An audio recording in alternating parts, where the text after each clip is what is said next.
Hello everyone and welcome back to Cabin Ceramics, inspiring your journey with clay. So on today's video, I'm going to take you on a tour of the cabin.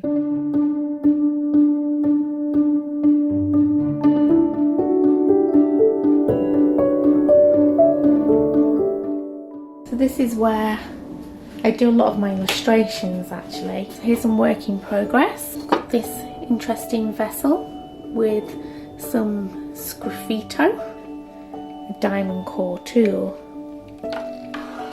So I have some pretty lights in the cabin. This is one of my illustrations, the Potter's Book of Glaze Recipes. A little notepad on hand, take any notes. So I tend to put a lot of ideas into scrapbooks. Ooh, look. Here's some ideas that I had for autumn and winter. And that's what a jug that I did. I hand painted that with, I think it was Amico underglazes. I didn't make that. I bought this. Winner of the Ceramics Award. If you've never been to Whitby in York, I'd recommend it. Fabulous place, Whitby, and you can get hold of the Whitby Lucky Ducks. Some rolling pins that I want to try out, get some lovely texture into clay. Okay, so that's the desk area, and over here I have all my tools. So I have some sgraffito tools, very important,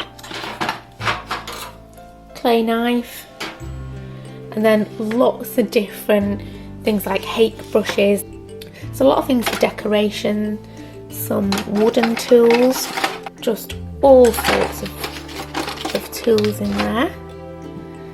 And here, what have I got in here? I love using the mud tools. They're fabulous. I've got a collection of those down in this area. Things get a bit mixed up, so I've got a bit of texture in there. Textured rolling pin. And then what have I got up here?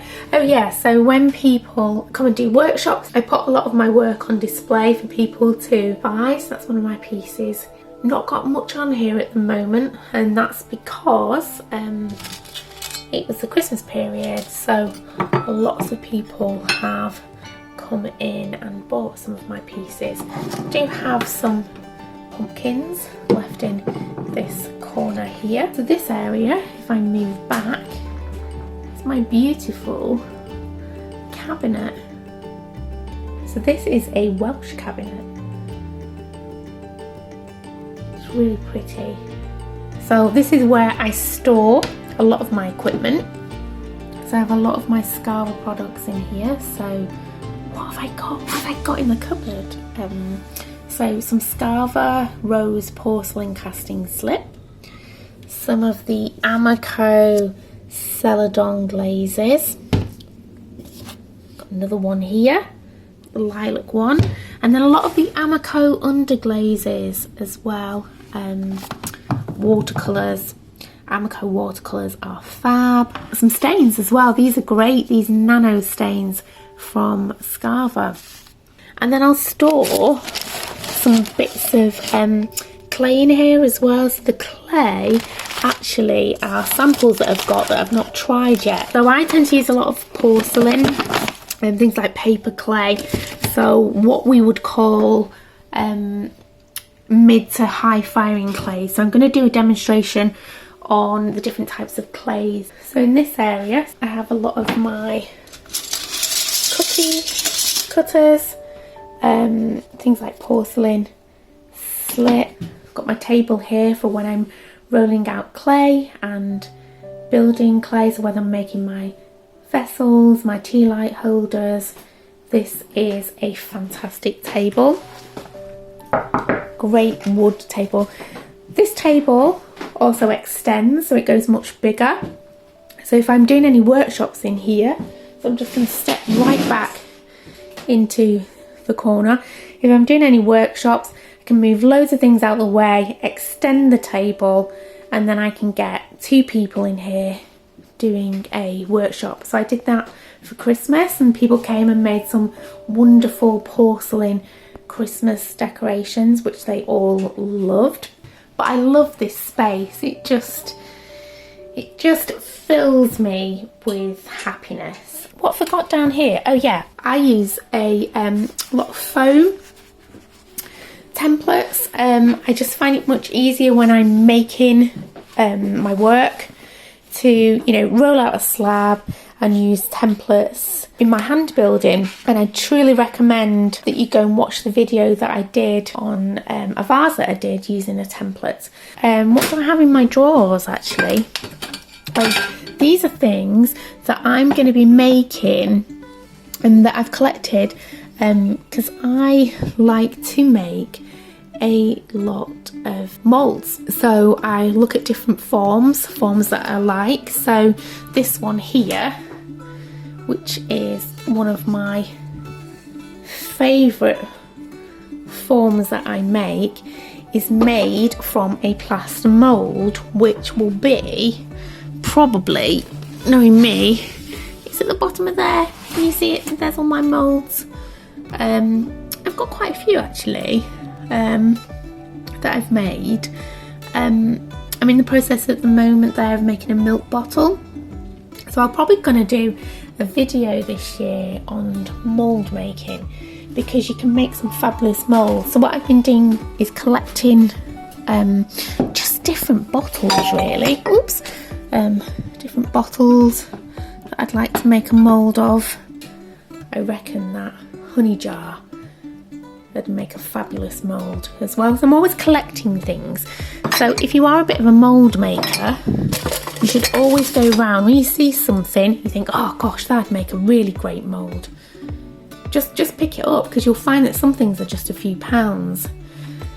It's very similar to that one, but I'd like to. Oh, by the way, I've not finished the the rest of this, so it's got a bit of branch missing.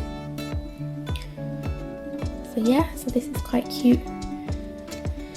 This is cute, so I could make a mould of that. Oh, in here is all my texture.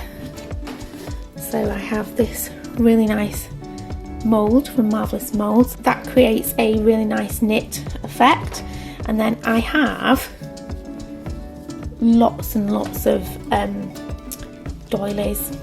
Love them. Look at the texture on here. So I have absolute loads. So as a ceramic artist, if you're starting out new with clay, just keep collecting. Look for anything that you can roll into your clay and just collect it and store it. I'm very lucky that I have this workspace now. It's a great space for me.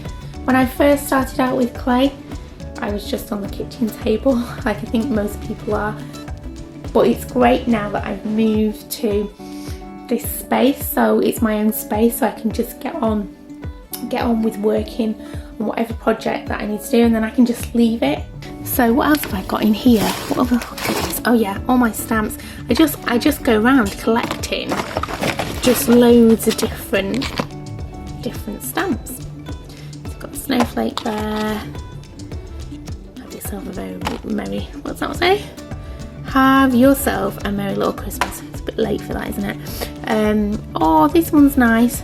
Do small things with love.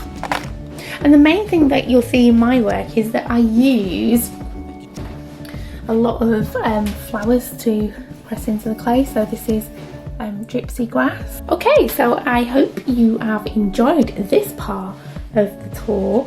I'm now going to take you into where the kiln is stored.